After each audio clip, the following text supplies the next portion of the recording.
గా కాలభైరవ గారి కాంబినేషన్ లో మరోసారి సయ్యారే అంటూ ఒక సూపర్ డూపర్ హిట్ సాంగ్ ని మోగ్లీకి అందించినటువంటి బోస్ గారు హార్టీ వెల్కమ్. అందరికీ నమస్కారం. ముందుగా పెద్దలు విశ్వప్రసాద్ గారికి నమస్కారం, రాణా గారికి, రవికిరణ్ గారికి, బండి సంజయ్ గారికి. మిమ్మల్ని రీల్స్లో ఎక్కువ చూస్తుంటాను. అట్లాగే రోషన్, సాక్షి ఇద్దరికి మనస్ఫూర్తిగా నా అభినందనలు, శుభాకాంక్షలు. హర్ష గారికి, దర్శకులు శశి గారికి, అట్లాగే మారుతి గారికి. నేను 30 ఏళ్ల క్రితం ఒక పాట రాశాను బొంబాయి ప్రియుడి సినిమాలో. ఘంటసాల ఉండేవాడు ఇంటి ముందరే అని రాశాను.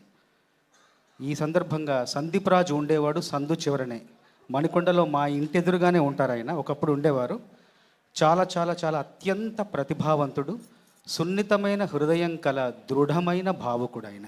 చాలా చాలా కథ కానీ, కథాంశం కానీ, సన్నివేశాలు కానీ ఎంతో గొప్పగా చెప్తారు. ఇందులో ఒక పాటను సృష్టించిన సందర్భం నా మనసుని చాలా ఆకట్టుకుంది. ఈ పాట రాసింది మారేడుమిల్లిలో.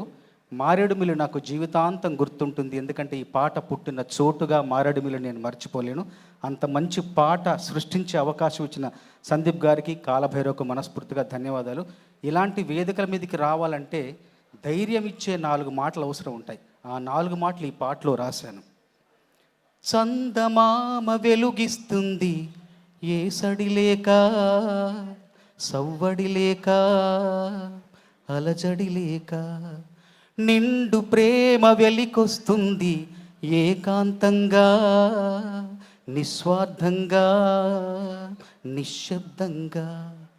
పువ్వుల్లోనా ధ్వని ఉంటుందా, రంగుల్లోనా ధ్వని ఉంటుందా, శ్వాసల్లోనా ధ్వని ఉంటుందా, ప్రాణంలోనా ధ్వని ఉంటుందా, ప్రేమల్లోనా.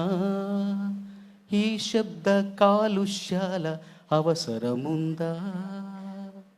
శబ్ద కాలుష్యాల అవసరం లేని చిత్రం ఇది.